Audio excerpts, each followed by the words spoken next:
morning. Welcome back into Wake Up America. A tragic ending to a story that we've been covering all week long now. The U.S. Coast Guard confirming that the debris field found near the Titanic is consistent with remains of the Titan submersible, and it's now being investigated as a catastrophic implosion. Sadly, 5 lives were lost. For more, let's bring in retired medical examiner, forensic pathologist, and former detective and police instructor Michelle DuPre and former Coast Guard spokesman James Judd. It's great to have you both on. James, I'd like to begin with you. It looks like this was just a catastrophe that began shortly into this sub's descent to the bottom of the ocean. Can you walk us through what might have caused an implosion like this to happen? Well, I think even before the descent is probably the planning that went into this. This submersible seems to have been put together by items that you might find at your local hardware store or Campers World. And I think that if there is an investigation, if the Coast Guard decides to exercise its authority in conducting an investigation into what may have happened, I think that we'll see that there were not proper safety precautions. You didn't have proper safety equipment. There wasn't, an emergency plan per se.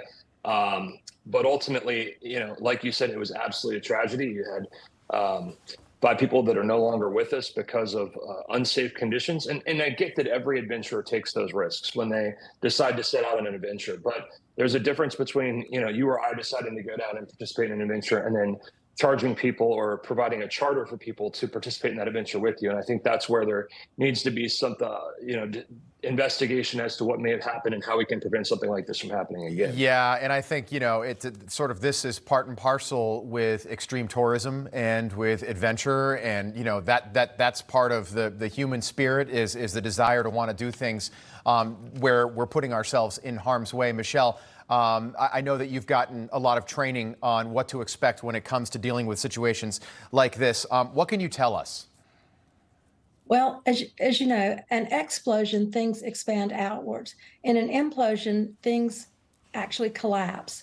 And so this is where the amount of pressure would cause so much devastation and destruction that it would be basically a collapse type injury.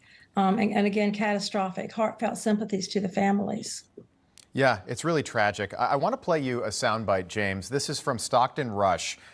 He is the founder and CEO of OceanGate, the company that put this trip together.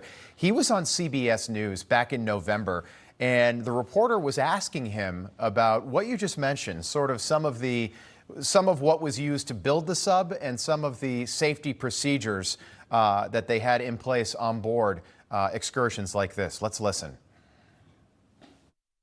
We only have one button, that's it. It should be like an elevator. It shouldn't take a lot of skill. I couldn't help noticing how many pieces of this sub seemed improvised. I got these from Camper World. We run the whole thing with this game controller.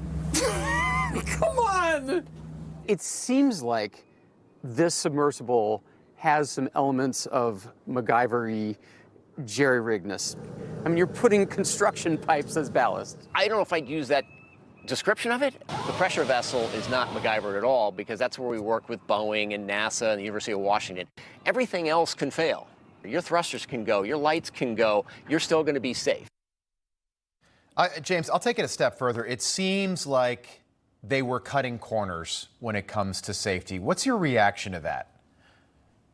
I would tend to agree. I think, he said it himself. He had items in this thing that were found at Campers World. No, nothing against Campers World. Campers World is phenomenal if you're out camping, if you're going out camping or if you're going out, on an adventure, but not necessarily when you're going, 13,000 feet below sea level, where the pressure is 400 times that here at the atmosphere that we're currently experiencing. So I think that, there were certainly some corners cut, and I think that we need to look at that. One thing I do want to say, though, is that I think it's absolutely remarkable when you look at the agencies that were involved, the U.S. Coast Guard, the Canadian Coast Guard, our British partners, the U.S. Navy, all these different groups that came together, plus the civilian entities that came together to try to find this thing.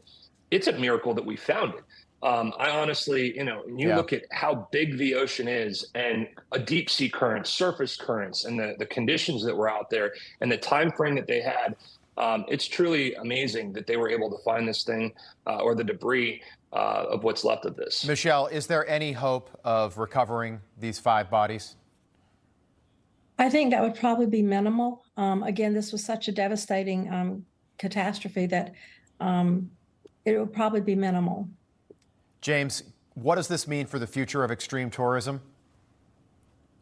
I mean, I think, look, people that are adventurers are without doubt going to take risks. That's what we've seen from Amelia Earhart throughout history.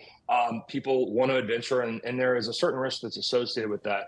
I think that folks that are willing to take that on, in some ways, my hat's off to them. Adventurers, they find new things, they explore new things, and there's something to be admired about that. At the same time, it is not without risk, and they understand that. So the difference is when you start charging people to participate in that, and doing so in a manner that is more like a business or a tourism business rather than a scientific experiment that could go wrong, and you're putting other people's safety in jeopardy. Right, that's a good point. And we know they signed a waiver that mentioned death multiple times, but it'll be interesting to see how the investigation progresses and how closely they look at this company, OceanGate. James, Judge Michelle DuPre, we appreciate you being with us on this Friday morning. Thank you.